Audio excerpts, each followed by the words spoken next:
Get out, ghetto trash! Derek Paulson shoved Marcus Williams backward. The crystal glass exploded against the marble. Icy water drenched Zara Thompson Williams's cream coat. Every head in Elite Bistro turned. Marcus stumbled, catching himself on an empty chair. Zara stood frozen, designer fabric clinging to her skin. Water pooled at her feet. "You heard me!" Derek's finger jabbed the air inches from Marcus's face. "This isn't some street corner. Real money eats here." Phones materialized. A live stream counter climbed. 500, 800, 1,200 viewers. Marcus straightened his damp sweater. His watch, briefly visible, caught restaurant light. 10 minutes until Tokyo called back. "Security!" Derek bellowed. "Remove these people!" Zara's hand found Marcus's arm. Her touch steadied him. Have you ever been humiliated while strangers watched and laughed? The security guards emerged from the kitchen like sharks sensing blood. Black uniforms, radio static, hands resting on empty holster clips. Derek pointed at Marcus and Zara with theatrical disgust. "These two are trespassing. Escort them out." "We have a reservation," Zara said quietly. Her voice carried despite its softness. She held up her phone, the confirmation email glowing. "Thompson, party of 2, confirmed Tuesday." Derek snatched the phone, squinted at the screen, then handed it back dismissively. "System error. We don't serve walk-ins." "This isn't McDonald's," he announced to the dining room. His voice projected like a stage actor's. "We cater to Manhattan's finest." People who understand quality. The live stream on Table 12 exploded. Comments flooded the screen. "OMG, this is insane. Call the police. This is 2024, not 1954. Sarah Kim, food blogger at Table 8, had her camera trained on the scene. Her Instagram story already showed 15,000 views. The hashtag #EliteBistroShame was trending locally. Marcus checked his Patek Philippe. 9 minutes until the Tokyo call. The merger documents needed his signature by midnight Eastern. $3 billion hung in the balance. His phone buzzed. Unknown international number, probably London, following up on the pharmaceutical acquisition. He declined the call. "Sir, we need you to leave voluntarily," the first guard said. Professional tone, but his eyes held contempt. "Or we'll have to involve the authorities." Zara's Hermes bag sat abandoned on their reserved table. The hostess, barely 20, probably working her way through NYU, kept glancing between Derek and the couple. Her nameplate read Jennifer. Her hands trembled. "Mr. Paulson," Jennifer whispered. "Maybe we should check with corporate—" "Don't think." Derek's snap silenced her. "I run this floor. These people don't belong with our clientele." A woman in Chanel Table 4 leaned toward her companion. "Probably can't even afford appetizers." Her stage whisper carried perfectly. Phones captured every word. Marcus felt familiar heat rise in his chest. The same feeling from boarding school, from Harvard Business School, from 1,000 boardrooms where he'd been the only black face, where colleagues assumed he was there for diversity optics, not merit. But tonight was different. Tonight, he held leverage they couldn't imagine. His phone displayed 17 missed calls. Williams Holdings Tokyo office, London merger team, 3 board members. The pharmaceutical deal alone would create 1,200 jobs. The restaurant acquisition, now in jeopardy, represented 18 months of due diligence. 8 minutes, Marcus murmured to Zara. She understood. Her legal training kicked in. "We're documenting everything," she announced clearly. "This establishment's discriminatory practices will be thoroughly investigated." Derek laughed. Actually, I laughed. "Investigated by who? Your community organizer friends?" The second security guard, younger, less certain, shifted uncomfortably. "Maybe we should—" "We should remove trespassers," Derek interrupted, "before they disturb our real customers." Table 12's live stream hit 50,000 viewers. Comments poured in faster than the system could display them. Local news outlets were already reaching out to Sarah Kim for footage licensing. A distinguished couple at Table 6 whispered urgently. The man kept glancing at Marcus, frowning like he recognized something familiar. His wife tugged his sleeve, trying to redirect his attention. "I know him from somewhere," the man muttered. Marcus's valet ticket protruded from his jacket pocket. The number was partially visible. VIP001. The restaurant's premium service charged $200 for valet parking. Only their highest-value customers received single-digit numbers. 7 minutes, Marcus said softly. Derek stepped closer, invading personal space. His cologne was expensive, probably Creed, but couldn't mask the aggression radiating from his pores. "You're not intimidating anyone with your gangster routine." The room held its breath. Even the kitchen noise seemed muted. Marcus looked at Derek, really looked at him. Employee badge visible under his blazer. "Derek A. Paulson, ID number 4471. The details were burned into his memory from the background checks Williams Holdings ran on every property they considered acquiring. 3 discrimination complaints in 5 years. 2 settled out of court. The third, a pregnant Latina server, was still pending. "You seem very comfortable with this behavior," Marcus observed. His tone was conversational, almost friendly. "Is this standard protocol for elite restaurant group?" Something in his voice made Derek pause. A subtle shift in power dynamics. The live stream audience sensed it too. Comments started questioning who this couple really was. "Standard protocol is removing people who don't belong," Derek recovered. But his voice cracked slightly. Marcus smiled. Not a friendly smile. The smile he reserved for boardroom adversaries who didn't know they were already defeated. "Interesting definition of belonging," he said. His phone buzzed again. This time he glanced at the screen. The caller ID made several nearby diners gasp. Williams Holdings, Board of Directors. 6 minutes until Tokyo, Marcus said to Zara. She nodded, understanding the countdown's significance. The pharmaceutical acquisition would be announced at market open. Williams Holdings' stock would soar.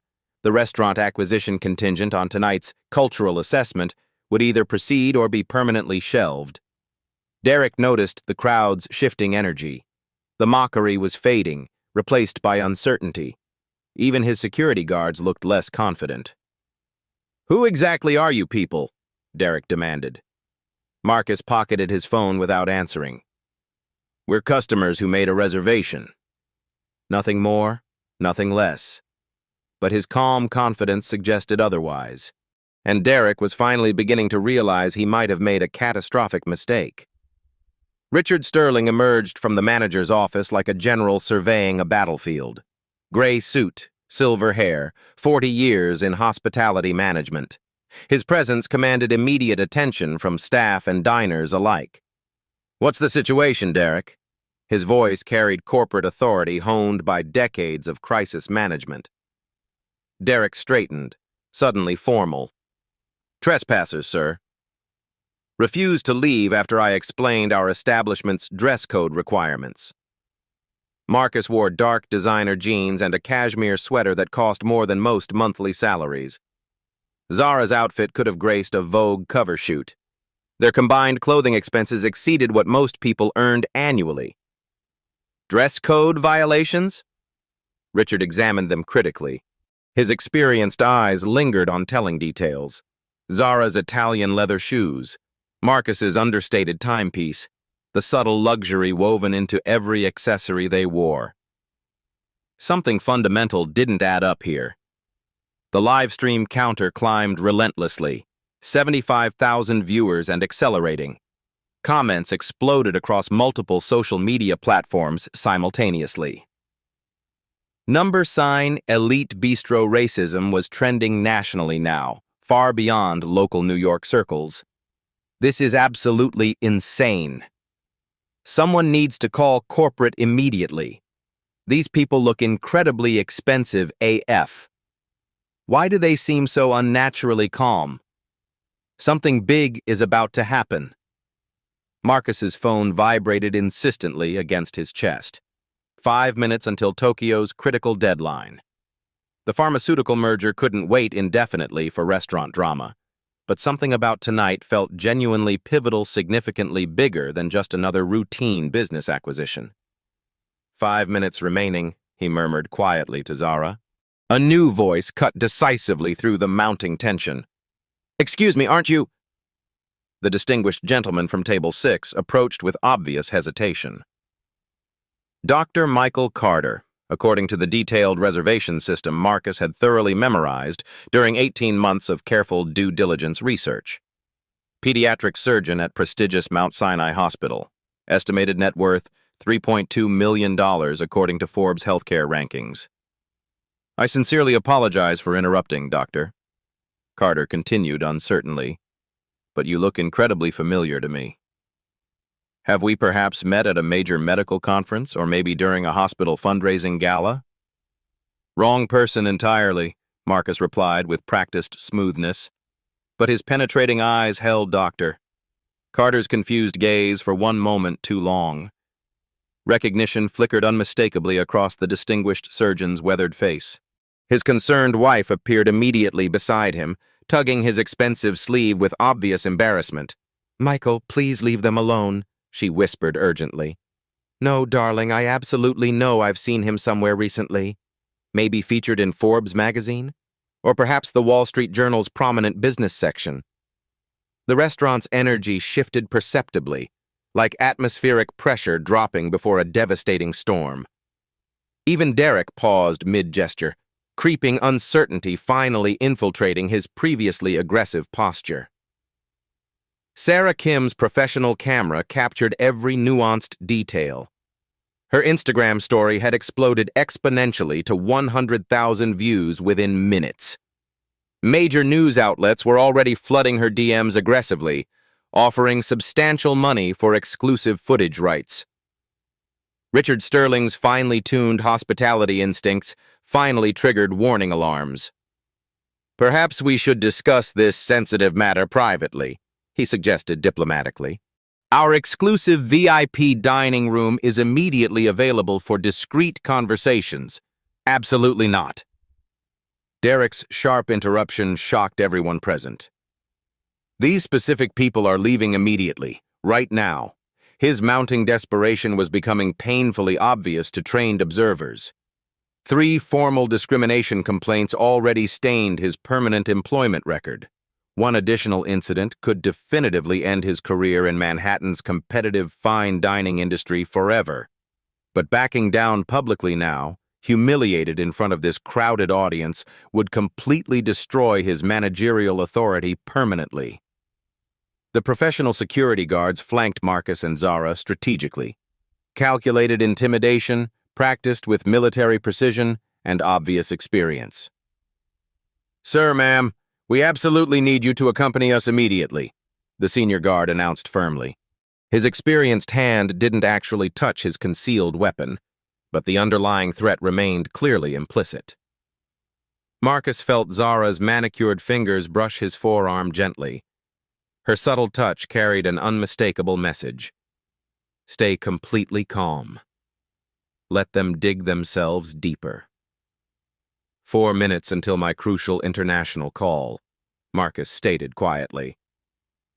But Derek had passed far beyond any semblance of rational thinking. Public humiliation had triggered something genuinely primal within his psyche.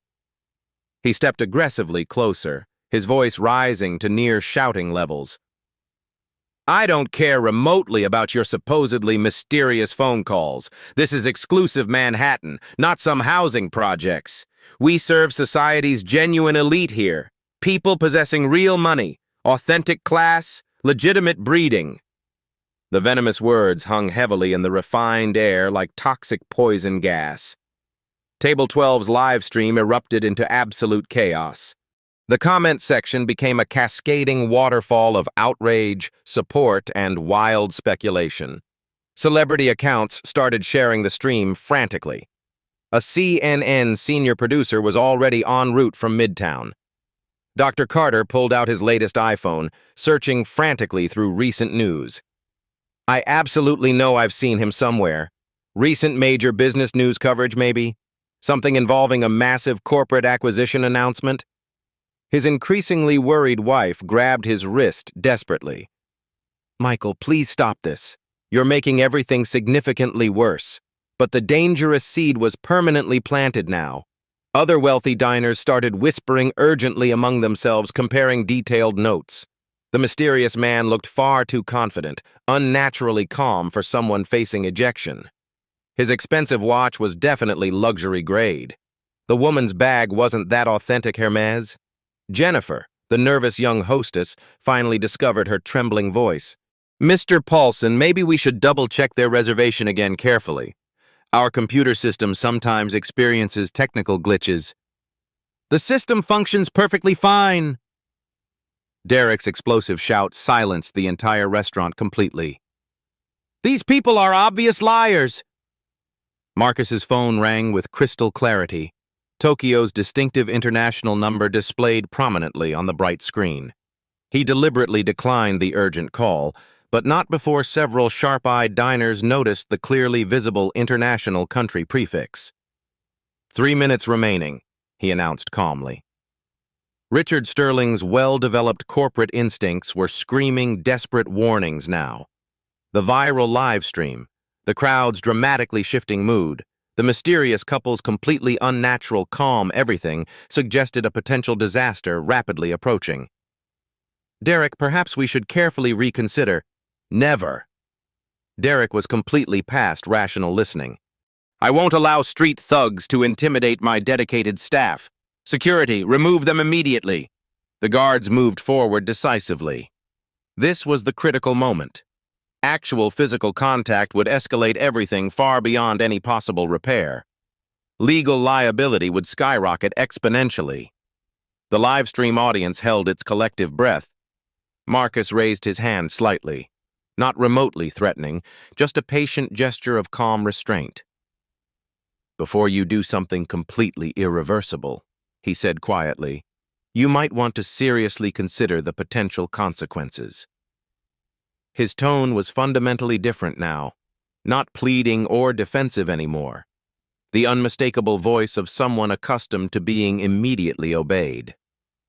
Derek's hollow laugh echoed through the restaurant. Consequences? What are you going to do, sue us with your public defender? Marcus smiled. Not the polite smile he'd worn all evening. Something colder, more predatory. Richard Sterling, General Manager, Elite Restaurant Group, Employee ID number 2847, hired September 2018. Annual salary $120,000 plus performance bonuses. His voice carried absolute certainty. Derek Paulson, Floor Manager, ID number 4471, hired January 2019. Salary, $85,000. 3 prior complaints for discriminatory behavior filed with Human Resources. The restaurant froze. Richard's face was completely drained of color. Derek stumbled backward like he'd been physically struck. How do you... Richard started. Jennifer Martinez, hostess. Marcus's gaze shifted to the trembling young woman. NYU student, art history major, works 26 hours weekly to pay tuition. I started here 8 months ago. Clean employment record. Jennifer's mouth fell open. Dr. Carter's phone clattered against his table. The Wall Street Journal article blazed on his screen. Williams Holdings announces $3.2 billion pharmaceutical acquisition. CEO Marcus Williams revolutionizes healthcare access. Oh my God, Dr. Carter whispered. Then louder. Oh my God! His wife leaned over, reading frantically. Her sharp intake of breath was audible across the silent dining room. The live stream exploded. Comments flooded the screen faster than the system could process. Williams Holdings? The billionaire Marcus Williams? Holy shit, they messed with the wrong people. This is insane. Marcus pulled out his phone with deliberate calm.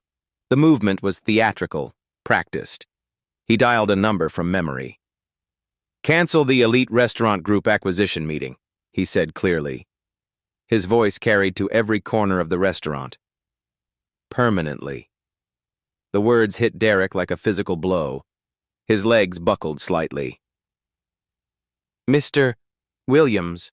Richard Sterling stepped forward, corporate panic flooding his features. That's Chairman Williams, Zara corrected quietly. She opened her Hermes bag with practiced grace, withdrawing a business card. Simple, elegant. Zara Thompson Williams, Chief Legal Officer, Williams Holdings. The card passed from hand to hand among nearby tables. Whispers exploded into urgent conversations. Williams Holdings generated $47 billion in revenue last year, Marcus continued conversationally. This establishment? According to our due diligence reports, Elite Restaurant Group manages 47 locations with combined annual revenue of $230 million. He paused, letting the numbers sink in. We generate more profit in 18 hours than your entire company earns annually. Derek's face was ashen.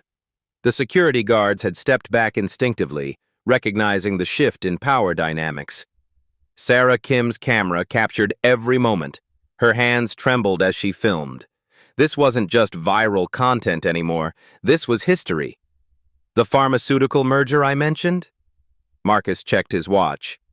2 minutes until final signatures. That single transaction will create 1,200 jobs and reduce medication costs for 40 million Americans. His phone rang. Tokyo's international number. But first, Marcus said, declining the call again, let's discuss your establishment's operational metrics. The restaurant was dead silent. Even the kitchen noise had ceased. Elite Restaurant Group, 15% market share in premium Manhattan dining. Williams Holdings currently controls 34% of your parent company's debt structure through our subsidiary financial instruments. Richard Sterling's corporate training kicked in. Mr. Williams, I sincerely apologize for this misunderstanding. Misunderstanding?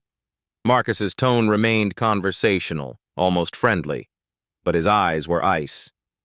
Your floor manager physically assaulted me, called my wife ghetto trash, attempted to have us forcibly removed while customers filmed and laughed. The live stream counter hit 200,000 viewers. Major news networks were going live with the story.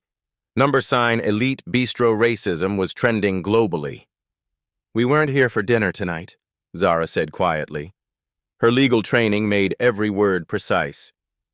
We were conducting a final cultural assessment before approving the acquisition. The revelation hit the room like a bomb. Cultural assessment? Someone whispered. Marcus nodded. Williams Holdings doesn't acquire companies with discriminatory practices. We were evaluating whether Elite Restaurant Group aligned with our corporate values. He gestured around the dining room. You just provided a comprehensive demonstration. Derek found his voice, though it cracked. You tricked us. We made a reservation under my wife's maiden name. We dressed casually but appropriately. We behaved politely despite provocation. Marcus's tone never varied. We did absolutely nothing except exist while black. Dr. Carter stood up abruptly, his chair scraping against marble. I knew I recognized you. The Forbes interview last month, your foundation donated $50 million to medical research. Other diners started connecting dots frantically. Phones emerged as people searched for information about Williams Holdings, about Marcus and Zara, about the acquisition they'd just witnessed being canceled. The merger you just cost this restaurant, Marcus continued, $500 million. 47 locations, 1,800 employees, 12,000 annual jobs supported through supply chains. Derek's legs finally gave out. He sank into an empty chair. But the real cost, Zara added, her legal mind calculating, will be the discrimination lawsuit. We have 47 minutes of high-definition footage from multiple angles. Security cameras, live streams, professional photography. She gestured toward Sarah Kim's camera. clear violations of New York human rights law, Civil Rights Act Title VII, and multiple federal anti-discrimination statutes. Richard Sterling was sweating now. Surely we can reach some accommodation. Accommodation? Marcus's smile returned, still cold. You want to accommodate us now? The phones at nearby tables buzzed constantly. News alerts, social media notifications, messages from friends who'd seen the viral footage. Jennifer, the hostess, stepped forward hesitantly. Mr. Williams, I'm so sorry. I tried to check the reservation again, but Mr. Paulson wouldn't let me. You have nothing to apologize for, Jennifer, Marcus said gently. His tone softened for the first time all evening. You showed integrity under pressure. Then his attention returned to Derek and Richard. The warmth vanished. As of tonight, you have 24 hours to implement comprehensive anti-discrimination reforms, or Williams Holdings will trigger acceleration clauses on $180 million in outstanding debt obligations held by your parent company. The legal language hit Richard like cold water. He understood corporate leverage when he heard it. Additionally, Zara continued, we'll be filing formal complaints with the Equal Employment Opportunity Commission, New York Human Rights Commission, and initiating civil litigation for punitive damages. The live stream audience was in complete chaos. Comments poured in from celebrities, politicians, civil rights leaders.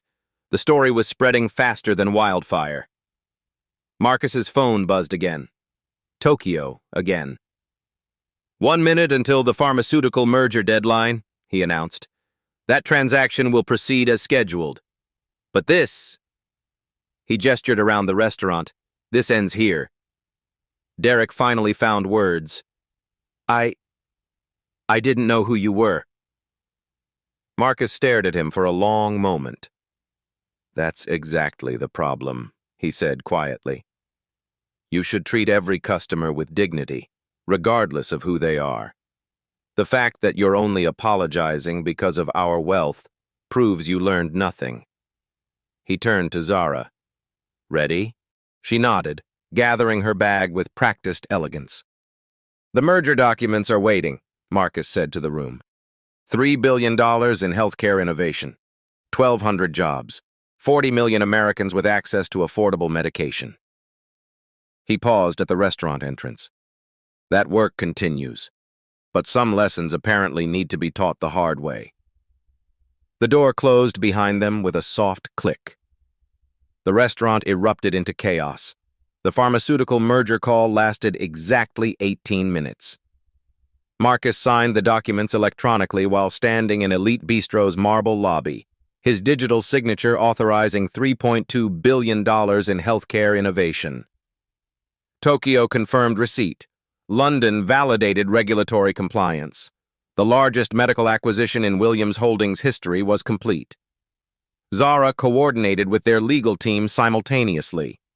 3 senior partners from Cravath, Swain, and Moore were already en route from Midtown. The discrimination case would be filed within hours.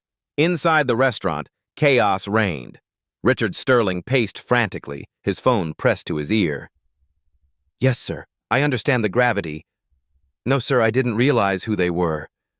The live stream has how many viewers? Corporate headquarters was in full crisis mode. The Elite Restaurant Group board had convened an emergency session. Stock prices were already dropping in after-hours trading as news broke across financial networks. Derek sat motionless at table 14, staring at his hands. 3 discrimination complaints in 5 years. Now this. His career in hospitality was finished.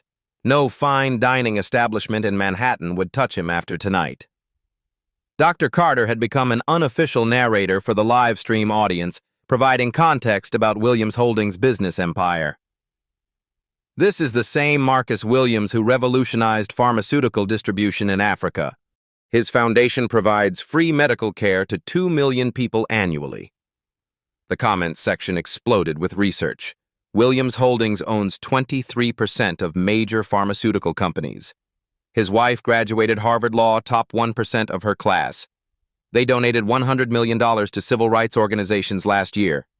This restaurant just messed with the wrong people.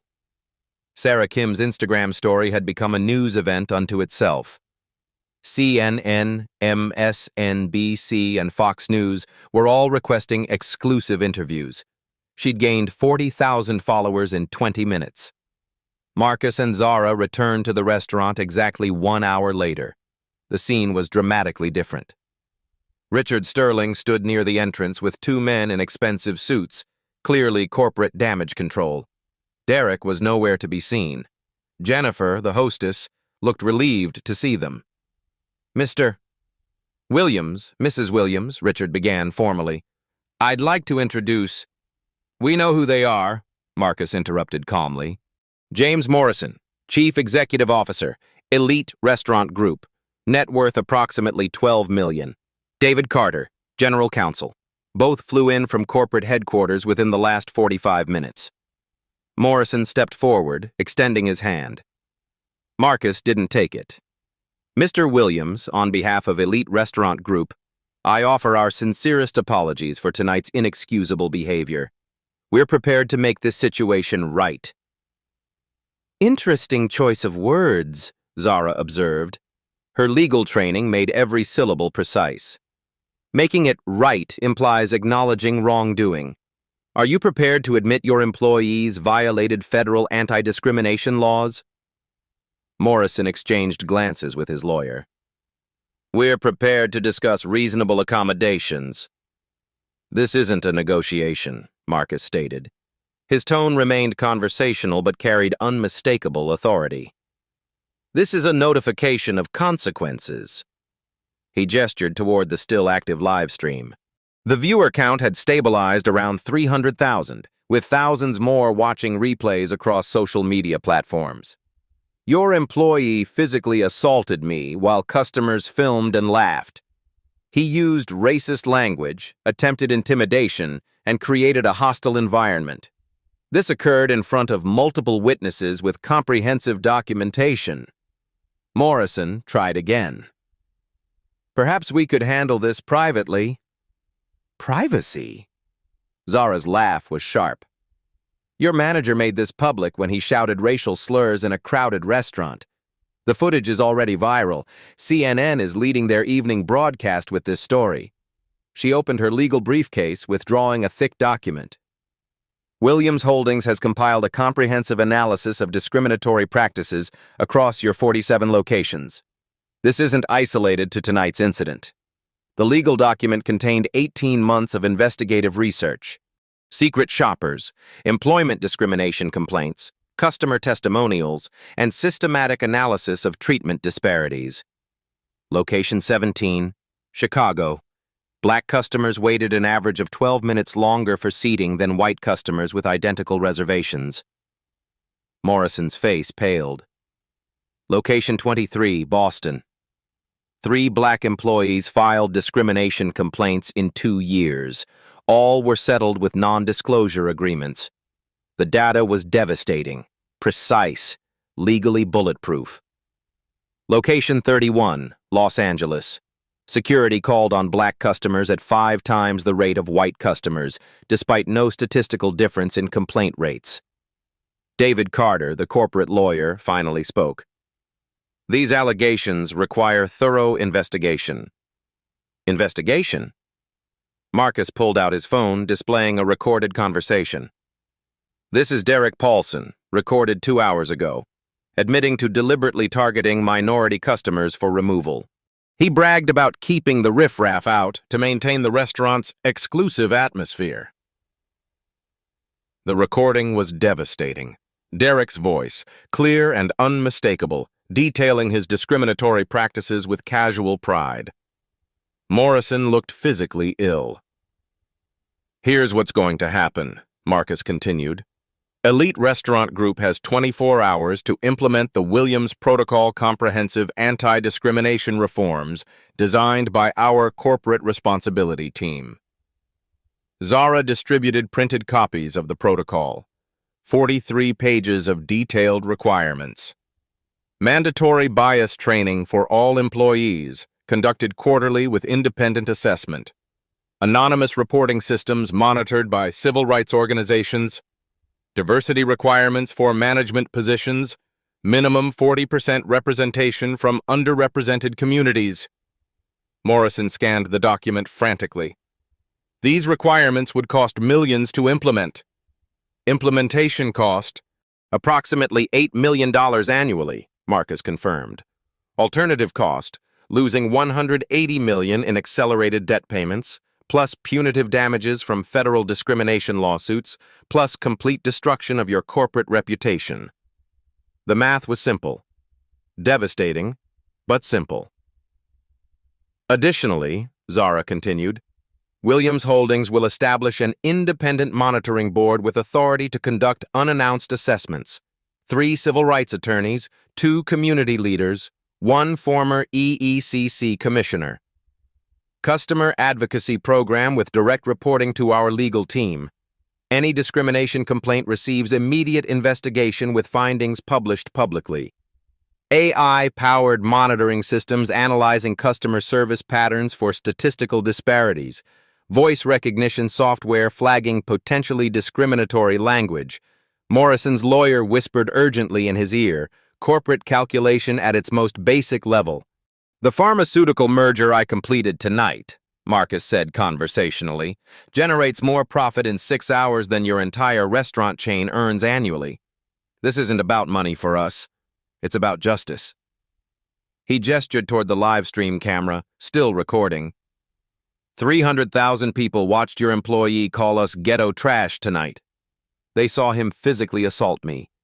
They heard him say, "We don't belong in polite society." Those same 300,000 people will watch your response. They'll judge whether your apologies translate into actual change. Jennifer, the hostess, approached hesitantly. Mr. Williams, may I say something? Marcus nodded encouragingly. I've worked here for 8 months. I've seen managers treat customers differently based on race. I was afraid to report it because I need this job for school. Her voice grew stronger. But tonight, watching you handle this with such dignity, I want to testify. I want to help make sure this never happens again. Other staff members began coming forward. A server who'd witnessed discriminatory seating practices. A bartender who'd heard managers make racist jokes. A cook who'd seen minority employees passed over for promotions. The dam was breaking. Morrison realized his company faced a catastrophic reckoning. Not just from Williams Holdings, but from their own employees, from customers, from a viral moment that had exposed systemic problems. We'll implement the Williams Protocol, he said finally. Full compliance within 30 days. Excellent, Marcus replied. Our legal team will monitor implementation personally. Zara added the final hammer blow. Derek Paulson is terminated, effective immediately. His discriminatory practices will be reported to industry associations, ensuring he cannot simply move to another establishment. Richard Sterling receives mandatory counseling and probation. Any future complaints result in immediate termination. This location will become our flagship demonstration site. Every other restaurant chain will study your transformation as a model for industry-wide change. Morrison nodded grimly. The alternative corporate destruction was unacceptable. The live stream audience watched history unfold in real time. Not just justice for 2 individuals, but systematic change affecting thousands of workers and millions of customers. Marcus checked his watch. The pharmaceutical merger was already generating headlines in Asian markets. 1,200 jobs created. Medication costs are reduced for 40 million Americans. But tonight's real victory was smaller and larger simultaneously. 2 people demanding dignity and winning it for everyone. 30 days, he repeated to Morrison. Our legal team will be watching. The corporate executives departed like men walking to their executions. Necessary, but painful. The restaurant gradually returned to normal service. But nothing would ever be the same. Jennifer smiled as she seated new customers, a young interracial couple who'd arrived nervously, having seen the viral footage. Welcome to Elite Bistro, she said warmly. Your table is ready immediately. Change was already beginning. Zara distributed professionally printed copies of the comprehensive Williams Protocol to every person present. 43 pages of meticulously detailed requirements, each section crafted by civil rights attorneys and organizational psychologists. Morrison scanned the document frantically, his corporate lawyer reading over his shoulder with growing alarm. These extensive requirements would cost millions annually to implement across our entire organization.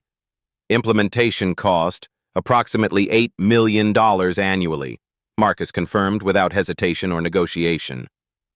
Alternative cost: losing $180 million in accelerated debt payments, plus punitive damages from multiple federal discrimination lawsuits, plus complete destruction of your corporate reputation and customer base. The mathematical calculation was elegantly simple in its devastating clarity. Additionally, Zara continued with precise legal authority, Williams Holdings will establish an independent monitoring board with unrestricted authority to conduct unannounced assessments at any location, any time.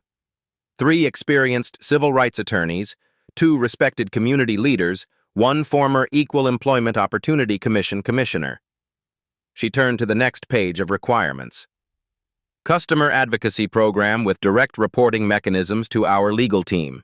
Any discrimination complaint receives immediate investigation with findings published publicly on our corporate transparency website within 72 hours.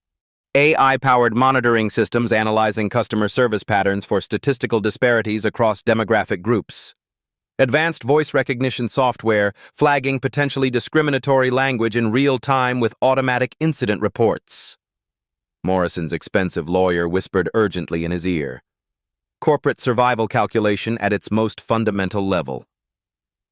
The pharmaceutical merger I completed tonight, Marcus said conversationally, generates more net profit in 6 hours than your entire restaurant chain earns annually. This isn't about money for us. It's about systematic justice. He gestured toward the live stream camera, still recording everything for posterity. 300,000 people watched your employee call us ghetto trash tonight. They witnessed him physically assault me. They heard him declare we don't belong in civilized society. Those same 300,000 people will now watch your corporate response. They'll judge whether your public apologies translate into genuine, measurable change. Jennifer, the young hostess, approached hesitantly but with growing confidence. Mr. Williams, may I say something publicly? Marcus nodded encouragingly, recognizing her courage. I've worked here for 8 months while attending NYU. I've personally witnessed managers treat customers differently based entirely on race. I was afraid to report these incidents because I desperately need this job to pay for school. Her voice grew stronger with each word. But tonight, watching you both handle this situation with such incredible dignity and strategic intelligence, I want to testify. I want to help ensure this discriminatory behavior never happens again to anyone.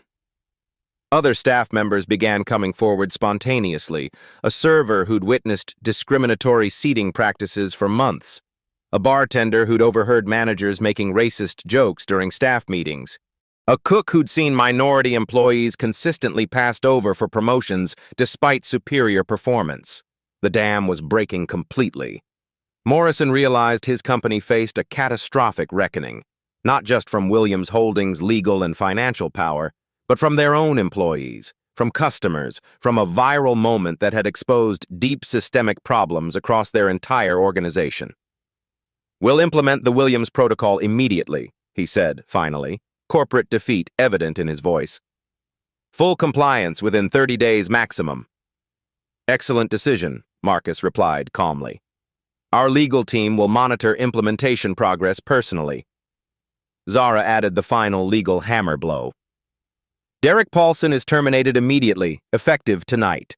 His discriminatory practices will be reported to industry associations, ensuring he cannot simply relocate to another hospitality establishment. Richard Sterling receives mandatory professional counseling and 6-month probation. Any future discrimination complaints result in immediate termination without severance. This specific location will become our flagship demonstration site. Every other restaurant chain will study your transformation as a model for industry-wide systematic change. Morrison nodded grimly. The alternative, complete corporate destruction, was absolutely unacceptable. The live stream audience watched history unfold in real time, not just justice for two individuals, but systematic change affecting thousands of workers and millions of future customers. Within 2 hours, the Williams Protocol was already being studied by major corporations nationwide. McDonald's legal team requested copies. Starbucks initiated emergency diversity meetings. The National Restaurant Association announced mandatory bias training for all members. Marcus checked his expensive watch. The pharmaceutical merger was generating positive headlines in Asian markets. 1,200 jobs were created immediately. Medication costs are reduced for 40 million Americans. Stock prices are rising globally, but tonight's real victory was simultaneously smaller and larger. Two people demanding basic dignity and winning systemic change for everyone. 30 days for full compliance, Marcus repeated to Morrison with quiet authority. Our legal team will be monitoring closely. The corporate executives departed like defeated generals, carrying the Williams Protocol like terms of surrender. Necessary corporate transformation, but professionally painful. The restaurant gradually returned to normal service operations, but absolutely nothing would ever be the same. Jennifer smiled warmly as she seated new arriving customers. A young interracial couple who'd arrived nervously, having seen the viral footage spreading across social media. "Welcome to Elite Bistro," she said with genuine warmth and professional respect. "Your table is ready immediately, and we're honored to serve you tonight." Change was already beginning visibly. Dr. Carter approached Marcus and Zara as they prepared to leave. "I wanted to personally apologize for not speaking up sooner when I recognized the discrimination happening." "Your recognition helped validate our experience," Marcus replied graciously. "Sometimes witnesses are as important as advocates." Sarah Kim, the food blogger, had become an overnight sensation. Her Instagram followers had grown to over 100,000 in 3 hours. Major networks were offering exclusive interview contracts. "Would you be willing to do a follow-up story?" she asked respectfully. "Document the transformation process?" Zara smiled. "We'd be honored. Transparency creates accountability." The Williams Protocol implementation began immediately. Week 1, emergency bias training for all staff. Professional facilitators brought in from the Anti-Defamation League. Role-playing exercises. Sensitivity workshops. Cultural competency education. Week 2, anonymous reporting system launched. Respect Watch, mobile app allowing customers and employees to report discrimination incidents directly to civil rights monitors. Week 3, management restructuring announced. 40% of leadership positions are reserved for underrepresented communities. Salary transparency implemented. Performance metrics tied to inclusion goals. Week 4, Community Advisory Board established. Local NAACP president. Rabbi from nearby synagogue, imam from Islamic center, disability rights advocate. Monthly meetings are mandatory. The changes were comprehensive, systematic, and permanent. 3 weeks later, Marcus and Zara returned to Elite Bistro unannounced. Different clothes, casual Friday evening, normal reservation under Williams Holdings' corporate account. Jennifer recognized them immediately and smiled broadly. "Mr. and Mrs. Williams, welcome back. Your table is ready and we have several new menu items we think you'll love." The service was impeccable, professional, warm, respectful, no different from treatment given to every other customer. Derek's replacement, Maria Rodriguez, greeted them personally. "It's an honor to serve you tonight. Our staff has been looking forward to demonstrating our commitment to excellence for all guests." The transformation was remarkable. Other customers, diverse groups who might have previously felt unwelcome dined comfortably. The atmosphere was genuinely inclusive, professionally excellent, and authentically respectful. During dessert, Morrison approached their table nervously but respectfully. "Mr. Williams, Mrs. Williams, I wanted to personally thank you. Customer satisfaction scores have increased 34% since implementing the Williams Protocol. Employee turnover has decreased 47%. Our reputation has actually improved significantly." Marcus smiled. Dignity and profit aren't mutually exclusive. They're mutually reinforcing. We're receiving requests from restaurant chains nationwide asking for implementation guidance. Your approach is becoming an industry standard. Zara added, "That was always the goal. Systematic change, not just individual justice." 6 months later, the Williams Protocol had been adopted by over 200 restaurant chains nationwide. Discrimination complaints decreased 89% across participating establishments. Customer satisfaction increased measurably.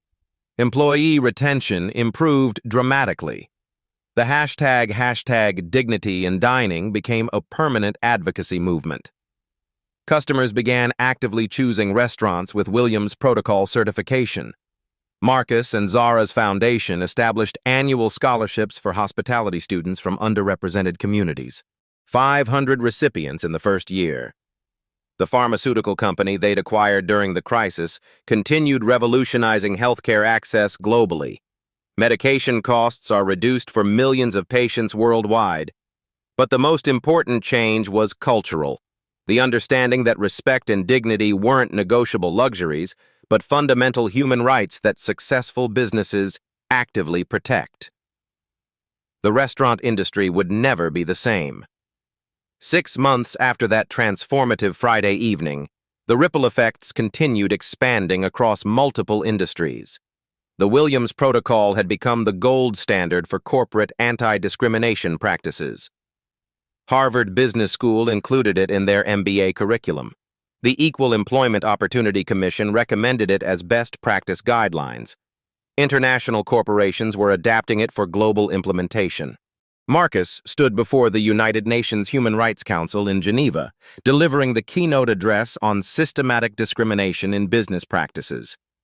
The pharmaceutical merger had generated $4.7 billion in revenue while reducing medication costs for 60 million patients worldwide.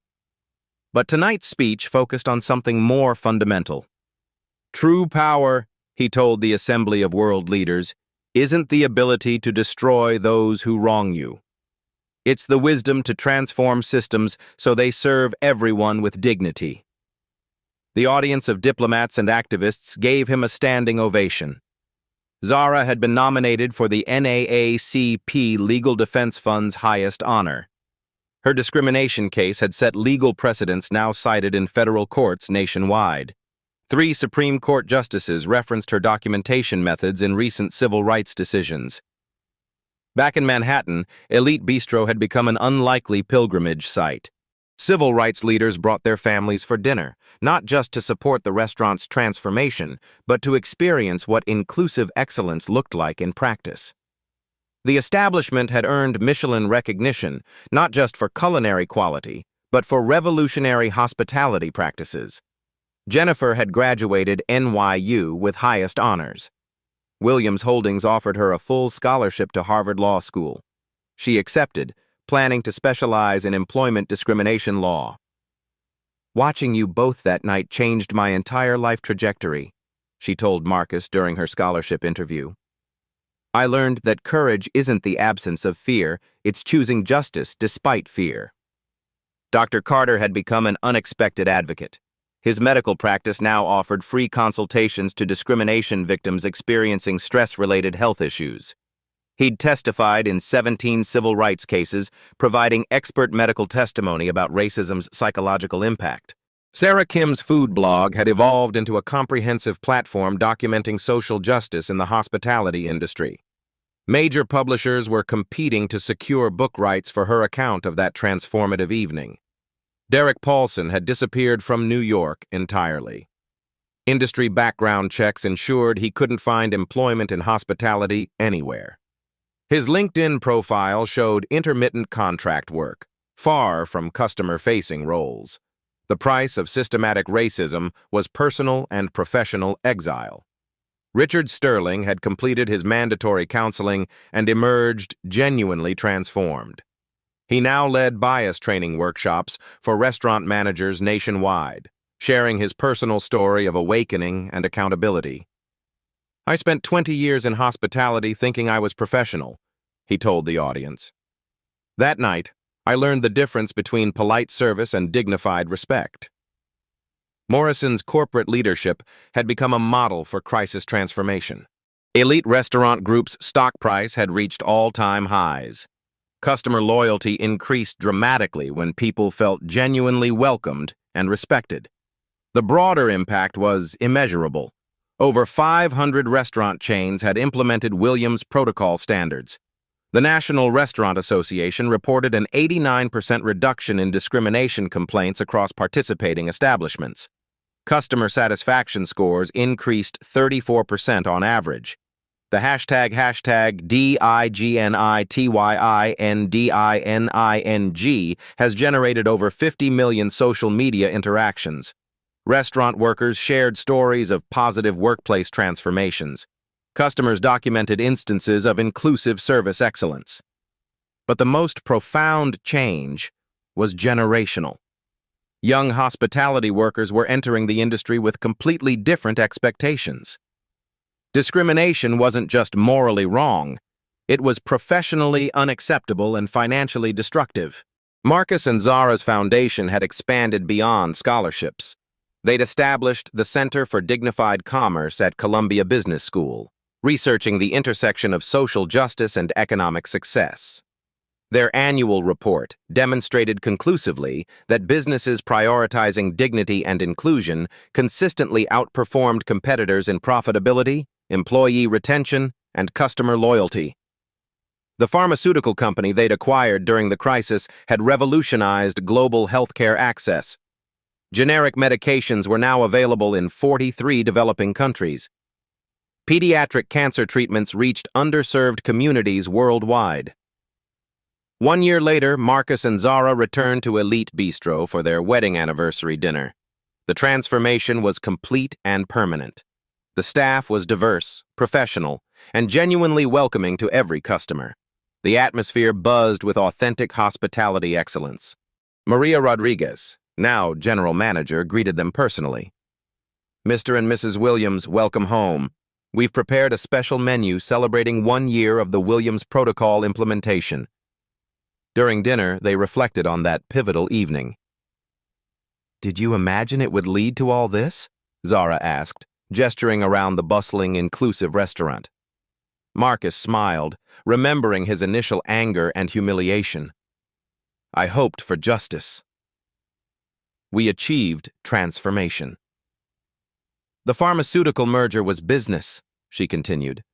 "But this changing how millions of people experience dignity is a legacy." Their quiet conversation was interrupted by applause.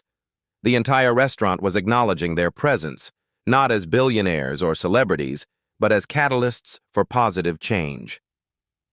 A young black family at a nearby table waved gratefully. Their teenage daughter approached shyly. "My mom wanted me to thank you," she said. "She was afraid to bring us to places like this before. Now we eat wherever we want, and people treat us with respect." Marcus felt tears in his eyes. This was why the confrontation mattered. Not revenge against Derek or corporate victory over Morrison, but ensuring this girl could grow up expecting dignity as her birthright. As they left that evening, Zara squeezed Marcus's hand. "We didn't seek revenge," she said softly. "We demanded justice. And we got systematic change instead.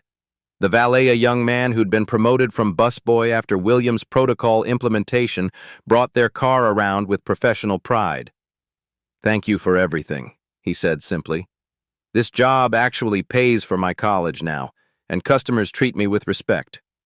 Driving home through Manhattan's glittering streets, Marcus reflected on Power's true purpose.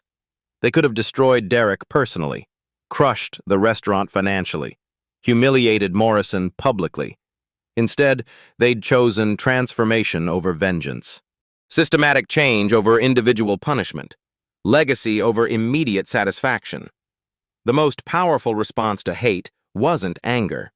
It was strategic action, creating lasting change. Have you witnessed discrimination in public spaces? Share your story in the comments below. Your voice matters. When we document injustice, we create accountability. Subscribe to Black Voices Uncut for more stories of quiet power triumphing over systematic bias. Remember, the most powerful response to hate isn't anger. It's strategic action that creates lasting change for everyone. At Black Voices Uncut, we don't polish away the pain or water down the message. We tell it like it is because the truth deserves nothing less. If today's story spoke to you, click like, join the conversation in the comments, and subscribe so you'll be here for the next Uncut Voice.